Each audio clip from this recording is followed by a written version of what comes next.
जय हिंद साथियों, अभी हम लोग उपस्थित हैं एग्जाम टूर चैनल पर और आपसे बता दें अभ्यर्थी के लिए बहुत अच्छी खबर है।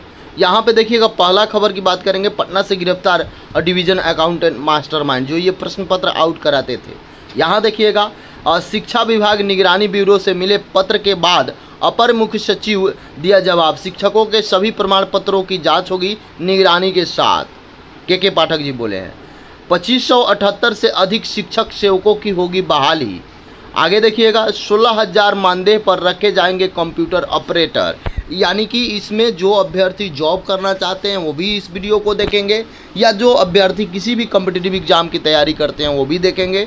जो शिक्षक अभ्यर्थी हैं वो ज़रूर से ज़रूर वीडियो को देखेंगे। सबसे सुबह सबसे पहले सबसे सटीक खबर यहाँ पे दिया जाएगा, तो जो अभ्यर्थी है वो ज़रूर इस बात को देखेंगे, ध्यान रखेंगे। यहाँ पे देखिए, सबसे पहले बता दें, शिक्षा विभाग ने जिला, प्रखंडों और विश्वविद्यालय को ज़रूरत के हिसाब से सेवकों की सेवा सुनिश्चित परिश्रमिक पर रखने का निर्देश दिया है।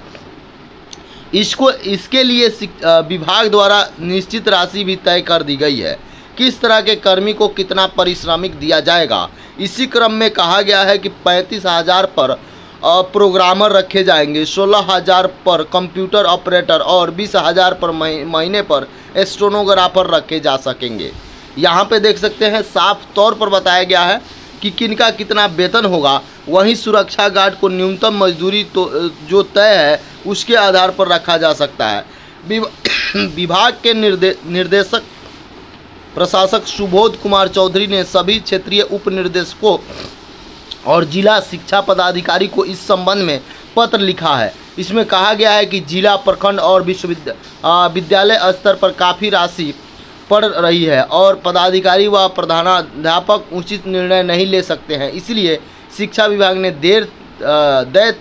यानी कि तय कर दी है, दरें जो है कि किनको कितना वेतन मिलेगा, दर तय कर दी है। एक सुविधा प्रस्तुत की है ताकि विद्यालय अथवा कार्यालय में अव्यवस्था की स्थिति न रहे, काम प्रभावित न हो। विभाग में अकाउंटेंसी यानी कि कर्मियों की कोई किसी भी प्रकार का कोई वेंडर तय कर दिया जाए, पर यह सभी विभाग निर्णय लेगा। अब थोड़ा सा ध्यान दीजिए, यदि आपके पास कंप्यूटर ऑपरेटर बनने की डिग्री है तो कंप्यूटर ऑपरेटर बनने की डिग्री क्या होती है आप जानते हैं कि आप यदि कॉमर्स से पढ़ाई किए हैं और आपके पास डिप्लोमा कोई कंप्यूटर में है तो आप बन सकते हैं, या आप सिंपल ग्रेजुएशन भी हैं तो भी आप बन सकते हैं। कॉमर्स वाले कुछ फिक्स जगह पे बनते हैं, सिंपल वाले कुछ फिक्स जगह पे बनते हैं, दोनों का अलग अलग है। अब यहाँ पे आइए, 2578 से अधिक शिक्षक सेवकों की होगी बहाली।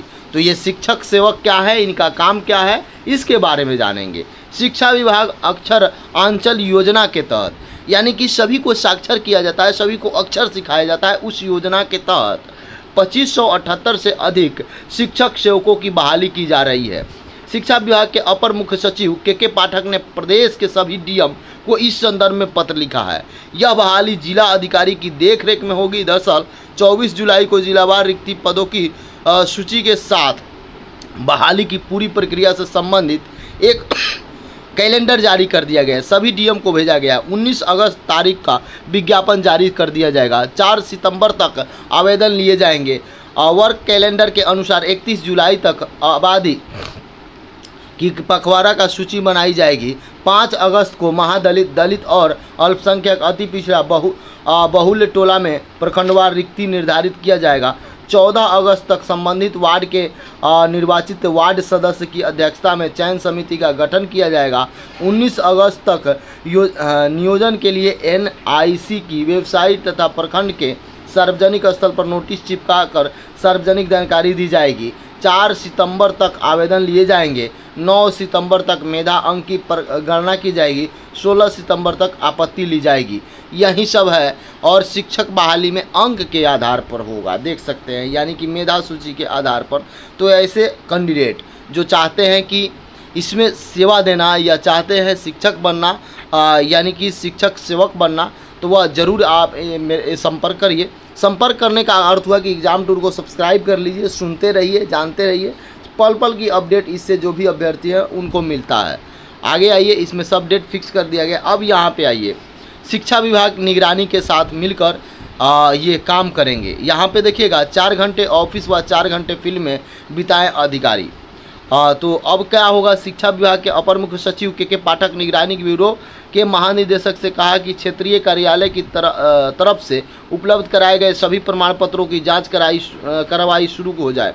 दरअसल अपर सचिव ने निगरानी ब्यूरो से यह आग्रह किया है कि एक आधिकारिक पत्र के जवाब में कहा है कि आधिकारिक सूत्रों से मिली जानकारी के मुताबिक निगरानी ब्यूरो ने हाल ही में शिक्षा विभाग को एक पत्र लिखकर बताया था कि वेब पोर्टल से संबंधित फोल्डर को प्राप्त करने से पहले जिला कार्यक्रम पदाधिकारी से यह प्रमाण पत्र करना अनिवार्य है कि उक्त संबंधित शिक्षक या शिक्षिका का नियोजन इसी फोल्डर अंक प्रमाण पत्र या अंक पत्र के आधार पर किया गया है। इस पत्र के जवाब में शिक्षा विभाग के अपर मुख्य सचिव पाठक ने निगरानी ब्यूरो के महानिदेशक से कहा कि इस प्रकार के प्रमाण पत्र में तमाम व्यवहारिक कठिनाइयां हैं, इसके जांच में देरी होने की आशंका खड़ी हो जाएगी। रंजित पंडित बनाम बिहार राज्य व अन्य में उच्च न्यायालय ने 24 अप्रैल 2023 को आदेश पारित किया है। सभी जिला शिक्षा पदाधिकारी व सभी स्थापना जिला कार्यक्रम पदाधिकारी को विभागीय वेब पोर्टल पर शिक्षकों की तरफ से अपलोड प्रमाण पत्रों को डाउनलोड कर जांच करने के लिए निगरानी को नामित अधिकारियों को उपलब्ध कराने के निर्देश दिए जा चुके हैं। सूत्रों के मुताबिक वर्ष 6 से लेकर 15 के अवधि के बीच में हुए 3 लाख से अधिक नियोजित शिक्षकों के लंबित मामलों की जाँच कर रहा है।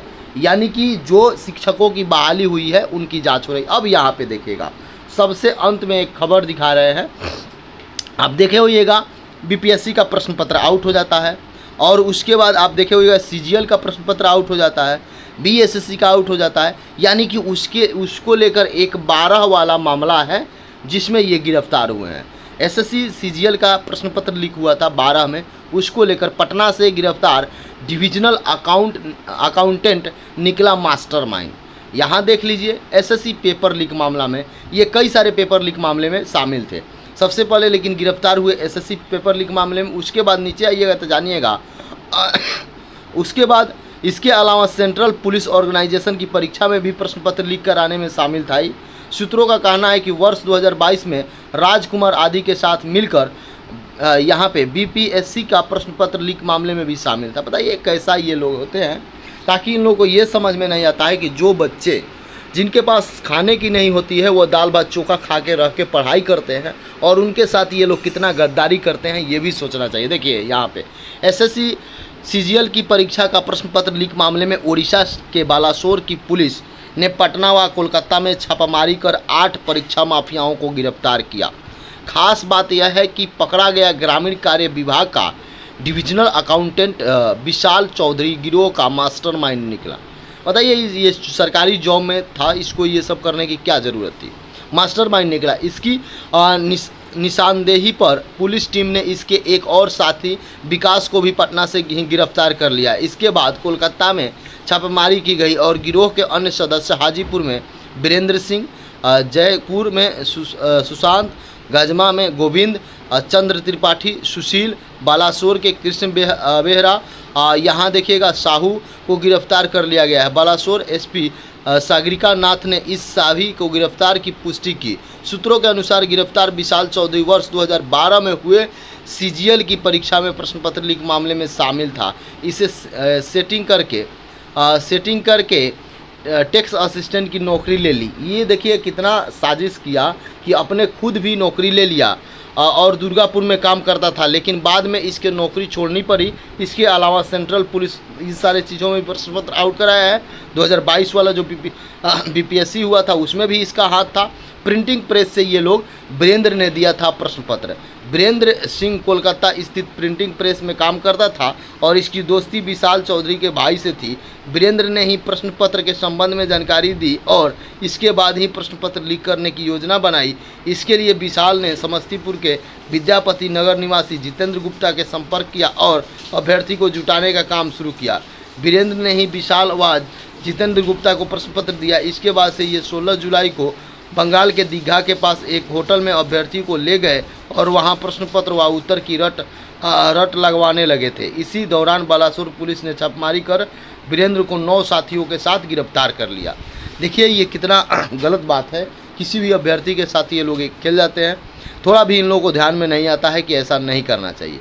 आप देख सकते हैं यदि आपको किसी भी प्रकार का कोई समस्या हो, किसी प्रकार का कोई जानकारी चाहिए तो आप एग्ज़ाम टूर को सब्सक्राइब कर लेंगे, सारी जानकारी आपको बैठे मिल जाएगा। दूसरी बात आपको बता दें, यदि कहीं भी दिक्कत हो तो बेहिचक आप मुझे कॉल कर सकते हैं, डिस्क्रिप्शन में नंबर रहता है, आप बात कर सकते हैं, आप अपने समस्या का समाधान कर सकते हैं।